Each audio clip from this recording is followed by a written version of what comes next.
Hello everyone, welcome to my YouTube channel learn SST with Deepshikha Yadav. आज की class में हम एचटेट 2021 का क्वेश्चन पेपर डिस्कस करेंगे, टीजीटी एसएसटी का। ठीक है, इससे पहले हम 2022 और 2023 का क्वेश्चन पेपर डिस्कस कर चुके हैं। आप मेरे चैनल पर देख सकते हो। और अगर आपको ये वीडियो अच्छी लगे तो प्लीज़ वीडियो को लाइक करना, अपने फ्रेंड्स के साथ शेयर करना और चैनल को सब्सक्राइब ज़रूर करना। स्टार्ट करते हैं हम आज की क्लास को। Question number 91, who gave the scarcity centric definition of economics? अर्थशास्त्र की दुर्लभता केंद्रित परिभाषा किसने दी है? मार्शल ने, रॉबिन्स ने, सैमुअलसन ने या रॉबिन्सन ने? तो जो अर्थशास्त्र की दुर्लभता की डेफिनेशन है वो किसने दी है? मार्शल ने दी है। ठीक है, सॉरी, रॉबिन्स ने दी है। तो इस क्वेश्चन का राइट आंसर होगा रॉबिन्स।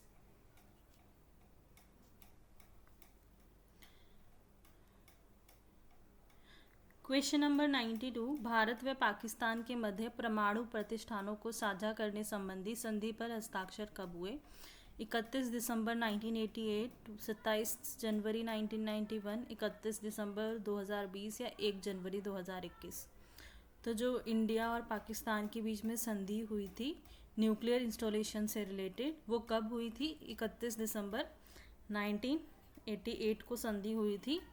मगर ये संधि लागू कब हुई थी? अगर क्वेश्चन में ऐसा पूछे तो लागू हुई थी 27 जनवरी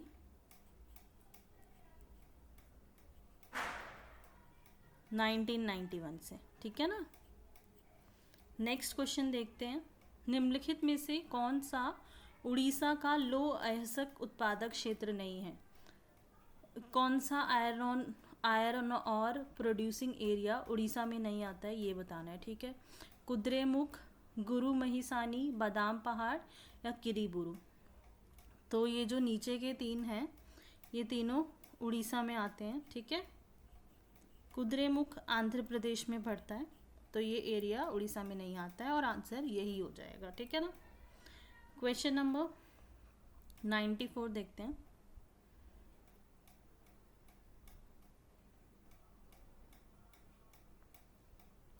असम में अप्रैल तथा मई में तूफानों से होने वाली वर्षा कहलाती है मैंगो शावर, लू, cherry blossom, Bardoli छीड़ा?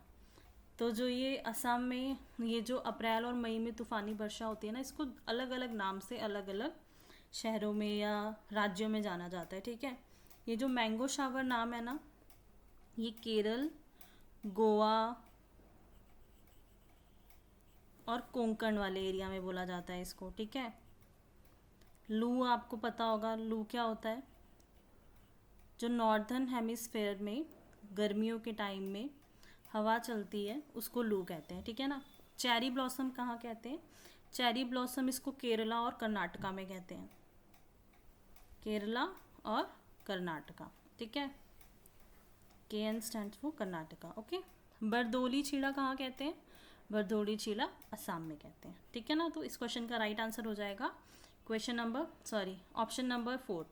Next question, क्षोभ मंडल में सामान्य ताप पतन दर है, normal lapse rate in troposphere is? देखो, जैसे जैसे हम हाइट पे बढ़ते हैं ना वैसे वैसे टेम्परेचर कम होता है। तो जो टेम्परेचर कम होता है वो किस रेट पे कम होता है ये बताना है इसमें। तो टेम्परेचर कौन से रेट पे कम होता है? नॉर्मल लैप्स रेट क्या होता है? 6.5 डिग्री सेल्सियस प्रति 1000 मीटर। ठीक, नेक्स्ट क्वेश्चन, क्वेश्चन नंबर 96, रूस में खूनी रविवार की घटना किस वर्ष हुई? In which year did the incidence of Bloody Sunday take place in Russia? 1903 में, 1905 में, 1917 में या 1927 में? तो जो ब्लडी संडे वाला इंसिडेंस हुआ था वो कब हुआ था? 1905 में हुआ था। और एग्जैक्ट डेट क्या थी इस इंसिडेंस की? 22 जनवरी। ठीक है ना, 22 जनवरी 1905।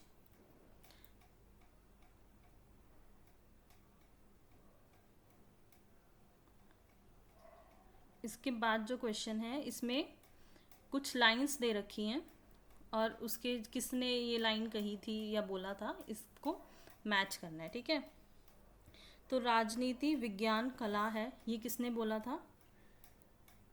राजनीति विज्ञान कला है, ये बोला था ब्लंशली ने। ठीक है, तो ए का हो गया 2। राजनीति विज्ञान कला दर्शन और विज्ञान का समन्वय है, ये किसने बोला है? ये कैटलिन ने बोला है, तो बी का हो जाएगा 4। राजनीति विज्ञान राज्य का विज्ञान है, ये किसने बोला है? गैटल ने बोला है। और राजनीति मूल्यों का आधिकारिक आवंटन है, ये किसने स्टेटमेंट दी है? ईस्टर्न ने दी है। ठीक है, तो इस क्वेश्चन का राइट आंसर हो जाएगा ऑप्शन 2।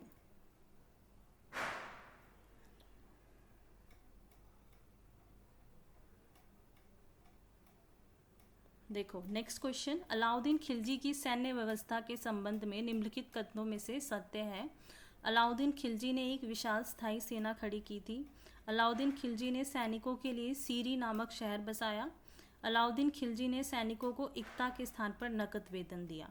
तो जो ये तीनों स्टेटमेंट है ना अलाउद्दीन खिलजी के से रिलेटेड, ये तीनों ही स्टेटमेंट बिल्कुल सही हैं। तो इस क्वेश्चन का जो राइट आंसर हो जाएगा वो होगा ऑप्शन 1, 2 एंड 3, मतलब तीनों ही सही हैं। इसके कोट्स नीचे दे रखे हैं। राइट आंसर है ऑप्शन 4। ठीक है ना। क्वेश्चन नंबर 99, भारत के उत्तर दक्षिण विस्तार तथा पूर्व पश्चिम विस्तार के मध्य कितना अंतर है? देखो जो भारत का उत्तर दक्षिण विस्तार है वो कितना है? 3214 किलोमीटर। और जो पूर्व पश्चिम विस्तार है वो कितना है? 2933 किलोमीटर।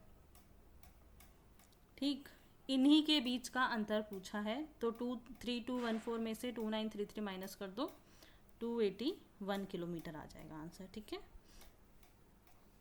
तो कितना अंतर है? 281 किलोमीटर का। Question number 100, Himachal Himalaya dash के नाम से भी जाना जाता है।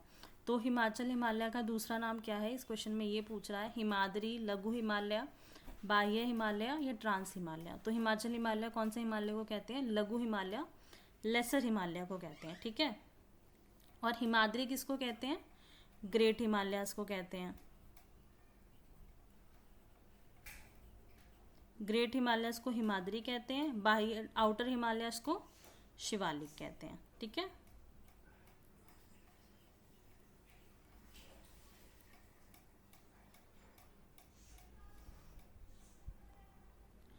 क्वेश्चन नंबर 101, निम्नलिखित में से कौन सा राष्ट्रीय खाद्य सुरक्षा मिशन 2007 का अंग नहीं है? 2007 में जो राष्ट्रीय खाद्य सुरक्षा मिशन आई थी उसमें क्या कौन सी चीज़ शामिल नहीं थी ये बताना है। गेहूँ मिशन, चावल मिशन, दलहन मिशन या तिलहन मिशन। तो जो मिशन था वो गेहूँ, चावल और दलहन से रिलेटेड था, उसमें तिलहन शामिल नहीं था, ऑयल सीड्स नहीं इंक्लूडेड थे। तो राइट आंसर भी ऑप्शन 4 हो जाएगा। नहीं इंक्लूडेड पूछा है ना, तो इसलिए तिलहन हुआ है। भू राजस्व की महालवाड़ी व्यवस्था के प्रतिपादक थे captain Alexander Read, Thomas Munro, Holt Mackenzie या लॉर्ड कॉर्नवालिस। तो जो मालवाड़ी व्यवस्था थी वो किसने प्रतिपादित की थी? हॉल्ट मैकेंजी ने की थी। इस क्वेश्चन का राइट आंसर होगा हॉल्ट मैकेंजी। और अगर रियोतवाड़ी सिस्टम पूछता, रैयतवाड़ी सिस्टम, तो उसका आंसर क्या होता? Thomas Munro. ठीक है ना। सारे स्टूडेंट्स जो भी मेरी क्लास देख रहे हैं वो प्लीज़ एग्ज़ाम से पहले एक बार PYQs ज़रूर करना, इनसे आपको बहुत बेनिफिट होने वाला है। क्वेश्चंस रिपीट हो रहे हैं, कल के पेपर में भी ये रियोतवाड़ी मालवाड़ी सिस्टम वाला क्वेश्चन था और आज के एग्ज़ाम में भी ये सिस्टम है, ये वाला क्वेश्चन है आज के पेपर में भी। तो प्लीज़ क्वेश्चन पेपर्स को ज़रूर देखना, मिलेगा इनसे फ़ायदा आपको एग्ज़ाम में।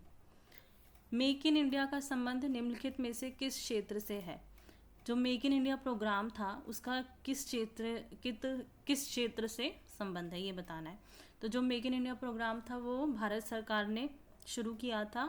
किस लिए शुरू किया था? इसलिए शुरू किया था कि लोग ज़्यादा से ज़्यादा चीज़ों का प्रोडक्शन करें, ज़्यादा से ज़्यादा उत्पादों को भारत में बनाएं। ठीक है, इसलिए ये प्रोग्राम था। और ये किससे रिलेटेड था? विनिर्माण क्षेत्र से।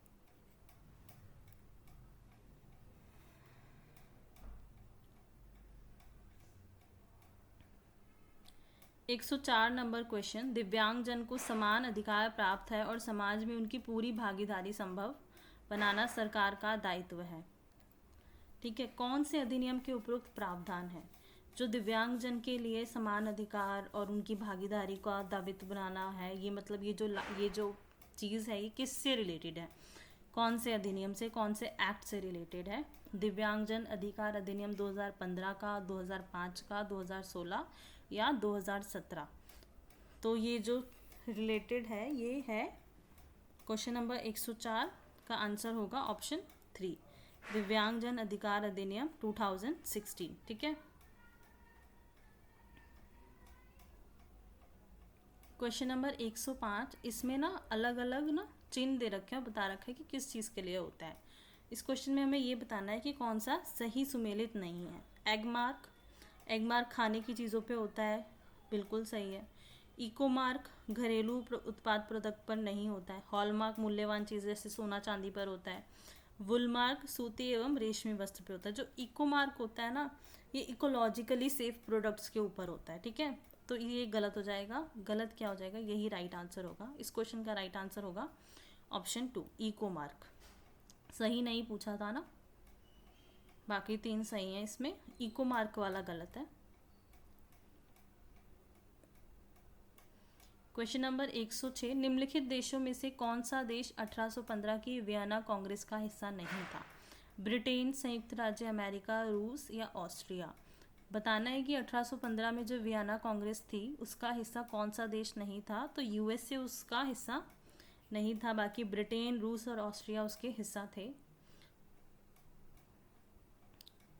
107 नंबर क्वेश्चन, लक्षित सार्वजनिक वितरण प्रणाली टीपीडीएस का प्रारंभ कब हुआ? ये जो क्वेश्चन है ना, ये 2023 के भी पेपर में है, उसमें अरेंज करने के लिए था, और टीपीडीएस और यहाँ पे सीधा डेट ही पूछ लिया। तो ये देख लो, आप लोग क्वेश्चंस रिपीट होते हैं तो क्वेश्चन पेपर ज़रूर करने हैं सबको। लक्षित सार्वजनिक वितरण प्रणाली टीपीडीएस कब प्रारंभ हुआ था? जून 1997 में प्रारंभ हुआ था। वैश्वीकरण के बारे में कौन सा कथन सही है? वैश्वीकरण सिर्फ आर्थिक परिघटना है। वैश्वीकरण की शुरुआत 1991 में हुई। वैश्वीकरण और पश्चिमीकरण समान है। वैश्वीकरण एक बहुआयामी परिघटना है।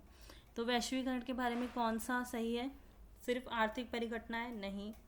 शुरुआत 1991 में हुई थी? नहीं, 1991 में ये इंडिया में स्टार्ट हुआ था। ठीक है ना, सेम नहीं है दोनों चीज़ें। वेस्टर्नाइजेशन का मतलब क्या होता है कि जो वेस्ट का कल्चर है ना, उसको हम लोग अपने कल्चर में इन्फ्यूज़ कर रहे हैं। ठीक है, वेस्टर्नाइजेशन और वैश्वीकरण सेम नहीं होता है, एक बहुआयामी परिघटना है। ये स्टेटमेंट बिल्कुल सही है।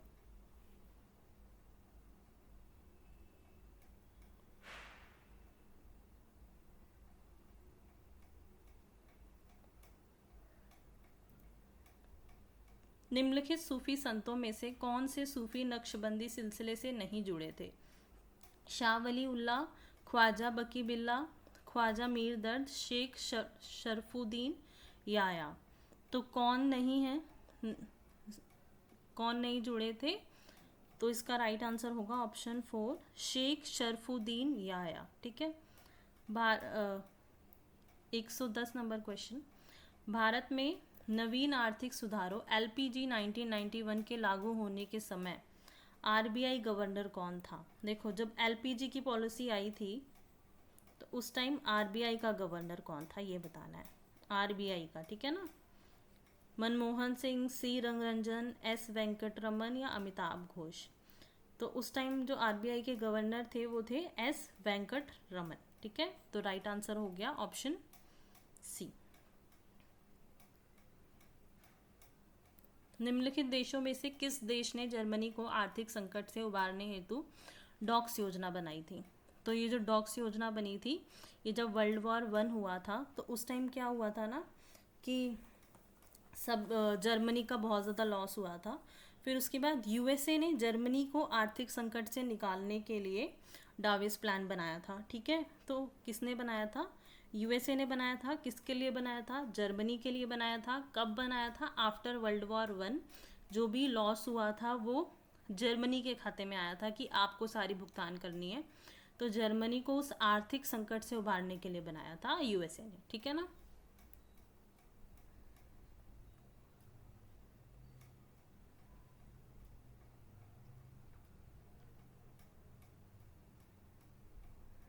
निम्नलिखित में से कौन सा भारतीय बहुराष्ट्रीय निगम नहीं है?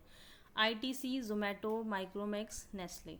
तो बहुराष्ट्रीय निगम क्या होते हैं? मल्टीनेशनल कॉरपोरेशंस क्या होते हैं? ऐसी कंपनियां जो सिर्फ इंडिया में ना रहकर इंडिया के बाहर भी हो उनकी ब्रांचेस, ठीक है, वो होती है मल्टीनेशनल कंपनीज।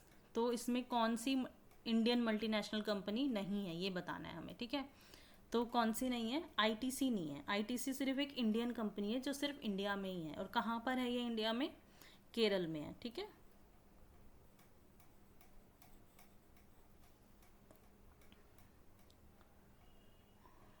क्वेश्चन नंबर 113, गुरु गोविंद सिंह ने खालसा पंथ की स्थापना की। जो गुरु गोविंद सिंह ने खालसा पंथ की स्थापना की थी वो कब की थी? 1699 में की थी, ठीक है।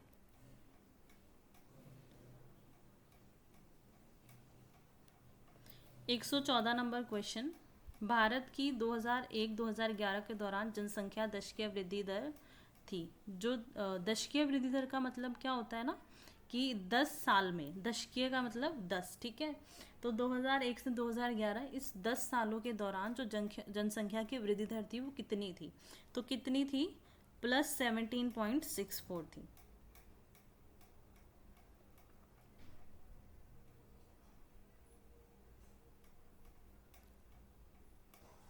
दी पावर एलिट पुस्तक किसने लिखी थी? राइट मिल्स ने, मॉस्का ने, मिचेल्स ने या पैरेटो ने? तो ये पुस्तक किसने लिखी थी? राइट मिल्स ने लिखी थी, ठीक है। इस क्वेश्चन का राइट आंसर होगा ऑप्शन 1। देखो नेक्स्ट क्वेश्चन में घास के मैदान और उसके रीजंस बता रखे हैं, बताना है कौन सा सही सुमेलित नहीं है। प्रेरीज, वेल्ट, डाउन और स्टेपी। प्रेरीज उत्तरी अमेरिका में है, ये सही है। वेल्ट्स कहाँ पर है? दक्षिणी अमेरिका में, ये भी सही है। वेल्ट्स दक्षिणी अफ्रीका में है, सही है। डाउन्स दक्षिणी अमेरिका में नहीं है, ये ऑस्ट्रेलिया में है, ठीक है, ऑस्ट्रेलिया में है ये। तो यही ऑप्शन गलत हो गया। स्टेपीज यूरेशिया में है, ये भी सही है। क्वेश्चन नंबर 117, निम्न में से कौन सा प्रकार मैक्स वेबर के वैधता विचार का नहीं है? कानूनी वैधता, शक्ति वैधता, परंपरागत वैधता या करिश्माई वैधता? तो जो मैक्स वेबर थे ना, इन्होंने 3 प्रकार की वैधता बताई थी, ठीक है, 3 प्रकार की बताई थी, जिसमें कौन कौन सी वैधता शामिल थी? कानूनी वैधता शामिल थी, परंपरागत वैधता शामिल थी और करिश्माई वैधता शामिल थी। उन्होंने कौन सी वैधता नहीं बताई थी? शक्ति वैधता नहीं बताई थी, और नहीं ही पूछा है हमसे, तो इसका आंसर क्या हो जाएगा? शक्ति वैधता, ठीक है।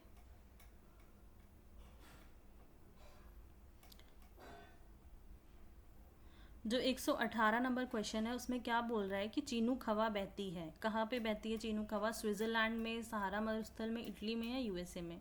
तो जो चीनूक हवा बहती है ना वो यूएसए में बहती है, और इसको स्नो ईटर भी कहते हैं। क्यों कहते हैं स्नो ईटर? क्योंकि जहाँ ये बहती है ना वहाँ पे बहुत बर्फ़ जमी होती है, और ये गर्म हवा है, तो जब ये आती है ना तो अपने साथ क्या करती है? बर्फ़ को पिघलाती है, तो इसलिए इसे स्नो ईटर भी कहते हैं। क्वेश्चन नंबर 119, अधोलिखित कथनों में से सत्य कथन है? ब्रिटिश काल में डाइटरिच ब्रेंडरिस देश के पहले वन महानिरीक्षक बने, ये स्टेटमेंट सही है। इंपीरियल फॉरेस्ट रिसर्च इंस्टीट्यूट की स्थापना 1905 में देहरादून में हुई थी। देहरादून में तो हुई थी मगर 1905 में नहीं हुई थी, 1878 में हुई थी, ठीक है। और ये 1878 ईस्वी के वन अधिनियम में जंगलों को 2 वर्गों में बांटा गया था, ये स्टेटमेंट भी गलत है। तो इसका आंसर क्या हो जाएगा? Only statement 1 is correct, only 1 होगा इसका आंसर, ठीक है।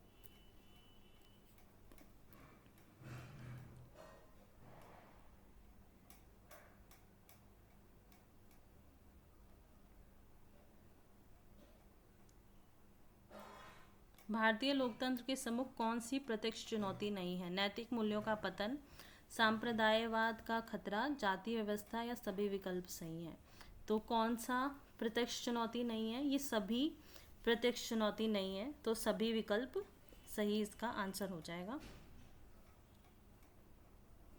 क्वेश्चन नंबर 121, भारतीय संविधान के कौन से भाग में संघ एवं राज्य के प्रशासनिक संबंध वर्णित हैं?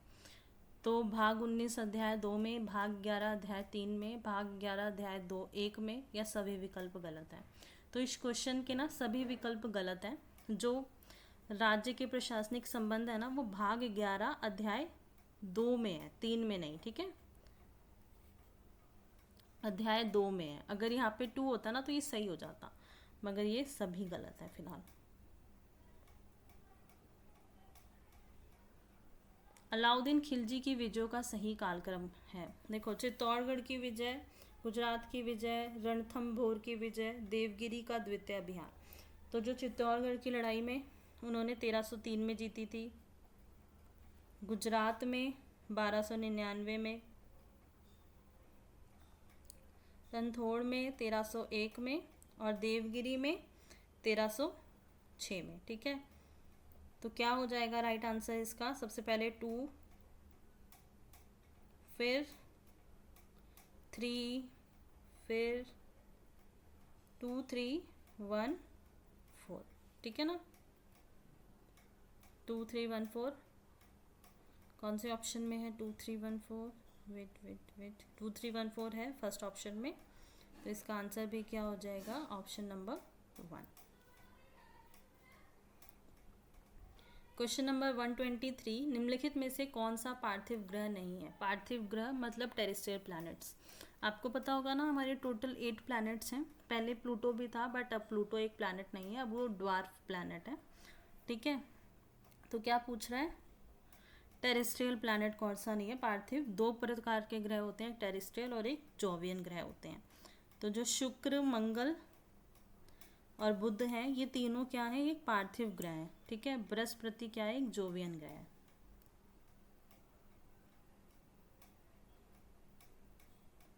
क्वेश्चन नंबर 124, निम्नलिखित में से कौन सा भूकंपों की उत्पत्ति का कारण नहीं है? ज्वालामुखी क्रिया, ज्वालामुखी क्रिया से भूकंप आते हैं, ठीक है। समुद्री धाराएं, भ्रंश क्रिया से भी भूकंप आते हैं, और द्रव स्थैतिक दबाव से भी भूकंप आते हैं। तो समुद्री धाराओं से भूकंप नहीं आता है, ठीक है ना।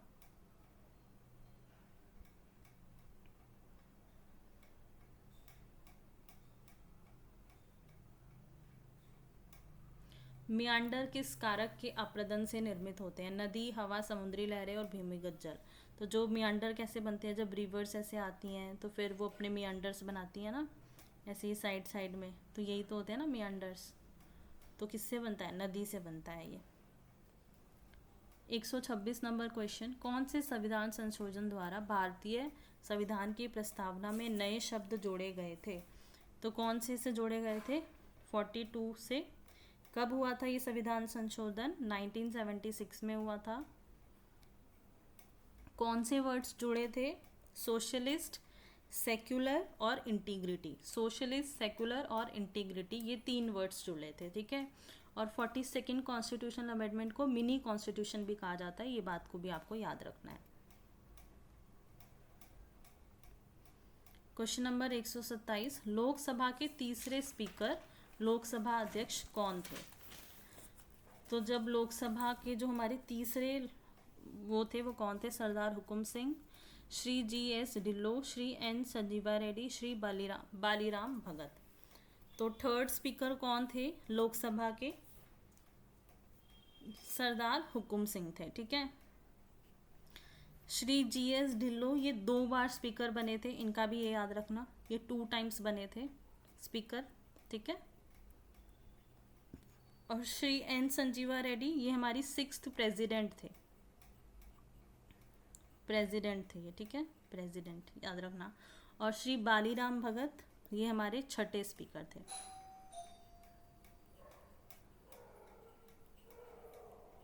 जो 6th स्पीकर थे वो कौन थे? श्री बालीराम भगत।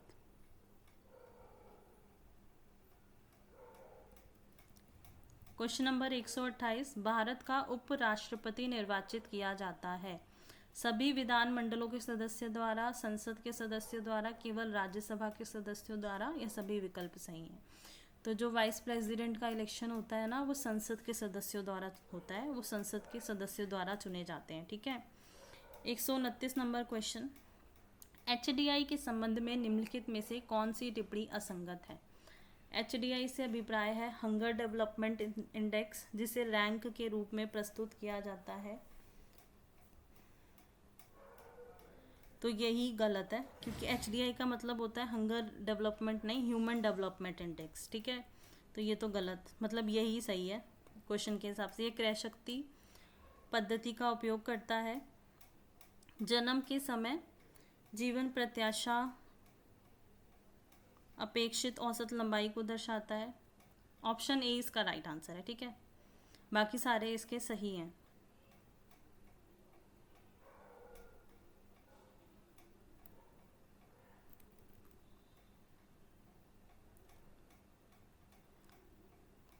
क्वेश्चन नंबर 130, राज्यपाल की उपलब्धियों, भत्तों और विशेषाधिकार का निर्धारण कौन करता है? जो गवर्नर होता है उसके अलाउंस, ऑम्लूमेंट्स जो भी मिलते हैं उसको, प्रिविलेजेस वगैरह, वो कौन डिसाइड करता है? राष्ट्रपति, नियंत्रक, महालेखा परीक्षक, मतदाता या संसद? तो इसका डिसीजन कौन लेता है? संसद लेती है, ठीक है। 131 नंबर क्वेश्चन, निम्नलिखित में से कौन सा भारतीय रिजर्व बैंक का कार्य नहीं है? क्रिएशन ऑफ क्रेडिट, साख का सृजन, साख का नियंत्रण, मौद्रिक नीति, करेंसी नोटों का निर्गमन। तो कौन सा काम RBI का नहीं है? देखो, क्रेडिट कंट्रोल करता है RBI, मॉनेटरी पॉलिसी भी बनाता है, और इशू तो भाई सॉल अथॉरिटी है RBI की, RBI करेगा ना। बट जो ये साख सृजन का कार्य है ना, ये कौन करता है? ये कमर्शियल नेशनलाइज्ड बैंक करते हैं, या कमर्शियल बैंक आप कुछ भी बोल सकते हो इसको, ठीक है। और कितने हमारे, ठीक है। नेक्स्ट क्वेश्चन 132, जनगणना 2011 के अनुसार भारत में महिला साक्षरता में सर्वाधिक पिछड़ा राज्य कौन सा है? फीमेल लिटरेसी सबसे ज़्यादा कम कौन से राज्य की है? कौन से राज्य की है? बिहार की। और सबसे ज़्यादा अच्छी लिटरेसी रेट कहाँ का है? केरल का है, ठीक है ना।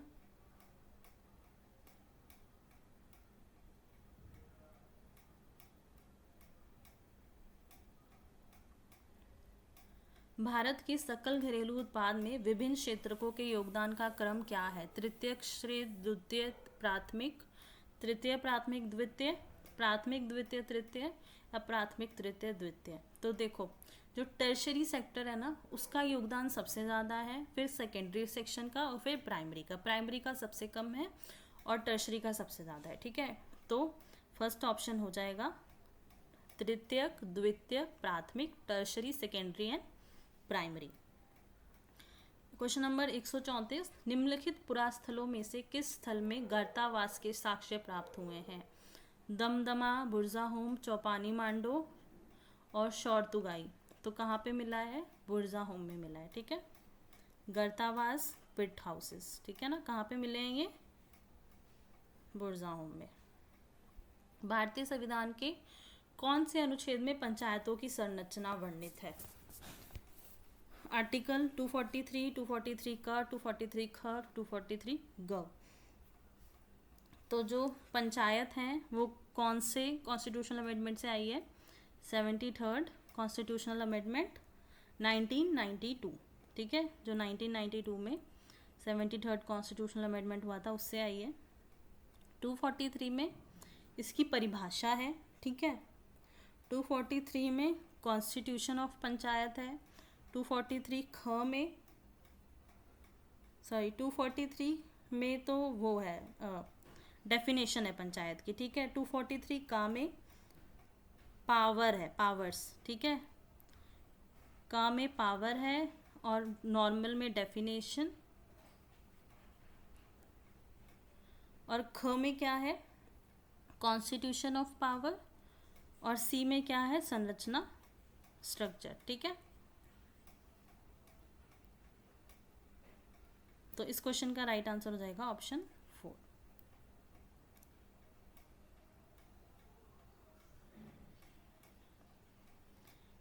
किस अर्थशास्त्री ने भारत में सर्वप्रथम गरीबी का अध्ययन किया और 1956 से 68 के मध्य ग्रामीण निर्धनों के प्रतिशत में कमी होने का संकेत दिया? BM दंडेकर, BS मिनसिन्ना, DT लकड़वारा या फिर MS आलूवालिया? तो किसने किया था? BM दांडेकर ने किया था, ठीक है। क्षेत्रफल के अनुसार निम्नलिखित महासागरों का सही घटता क्रम है। तो सबसे बड़ा जो ओशियन है वो कौन सा है? पैसिफिक ओशियन है, ठीक है। और जो सबसे छोटा होगा इसमें वो कौन सा होगा? आर्कटिक ओशियन, ठीक है। तो आंसर क्या हो जाएगा? प्रशांत महासागर, अटलांटिक महासागर, हिंद महासागर और आर्कटिक महासागर। और जो वर्ल्ड का सबसे डीपेस्ट ट्रेंच है वो कहाँ पर है? प्रशांत महासागर में है, मरियाना ट्रेंच, ठीक है ना। ये भी याद रखना, एक्स्ट्रा पॉइंट्स भी याद रखने हैं हमें साथ में।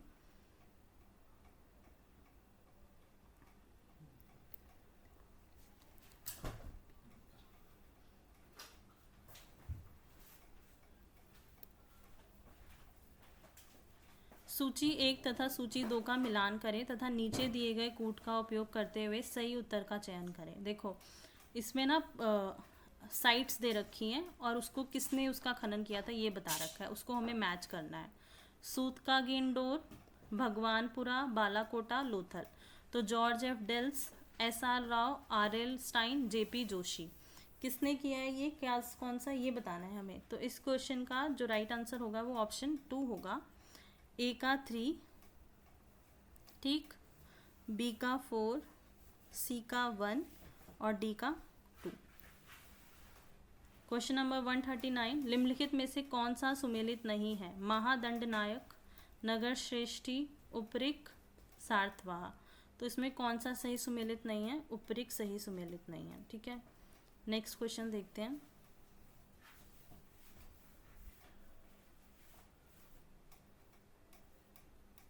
नेक्स्ट क्वेश्चन में क्या बता रखा है? हाफेड के बारे में असत्य कथन कौन सा है? हाफेद HAFED के बारे में कौन सा सत्य कथन नहीं है? हाफेड से अभिप्राय है हरियाणा कृषि फार्म शिक्षण विभाग, Haryana agriculture farm education department.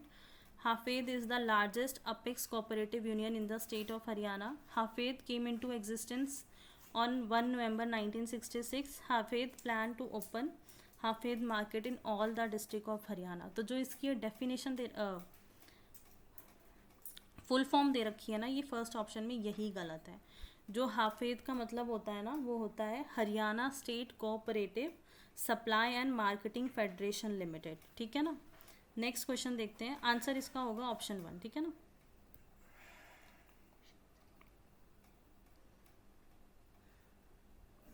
Ashok के निम्नलिखित अभिलेखों में से किसमें उसका नाम अशोक उल्लेखित किया गया है?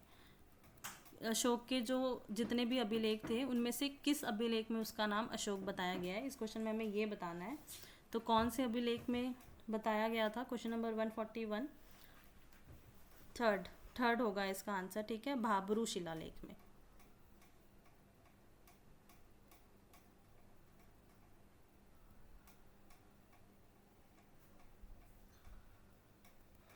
निम्नलिखित में से कौन सा पर्वत यूरोप में अवस्थित नहीं है? Atlas, Alps, black forest, Apennine, ठीक है।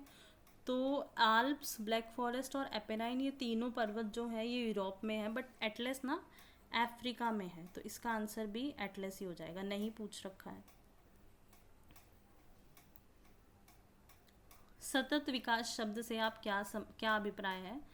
तेजी से विकास, कृषि का विकास, उद्योगों का विकास, पर्यावरण संरक्षण के साथ आर्थिक विकास। तो जो सतत विकास का मतलब होता है ना कि हम पर्यावरण को भी संरक्षण करें और फिर अपना इकोनॉमिक डेवलपमेंट करें। तो फिर इसका राइट आंसर होगा ऑप्शन 4।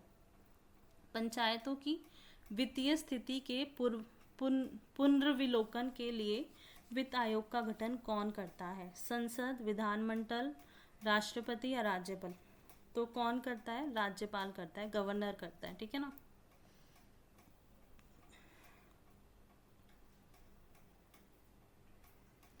क्वेश्चन नंबर 145, आर्थिक विकास की अवधारणा के मापन में सुधार का क्रम क्या है? आय, प्रति व्यक्ति आय, जीवन का भौतिक गुणवत्ता सूचांक और HDI। तो ये सही उसमें लगा हुआ है क्रम में, ये बिल्कुल सही है। जैसे ये है A B C D ABCD, same यही क्रम होता है। तो इसका राइट आंसर भी हो जाएगा ऑप्शन 1। 146 नंबर क्वेश्चन, निम्नलिखित में से कौन सा सुमेलित नहीं है? कर्क रेखा 23 डिग्री 23.5 डिग्री उत्तर में होती है, बिल्कुल सही। मकर रेखा दक्षिण में होती है, बिल्कुल सही। प्रधान देशांतर 90 डिग्री पूर्व नहीं होता है। ये 0 डिग्री होता है ग्रीनविच, ठीक है ना, यही गलत है।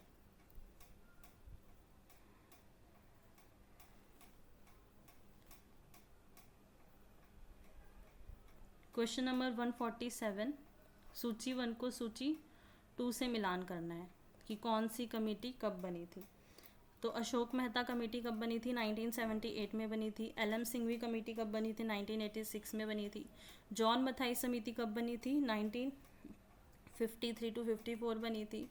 और स्थापना समिति 1963 में बनी थी। इसका राइट आंसर नीचे कोट्स में देख लेते हैं, ऑप्शन 3, ठीक है।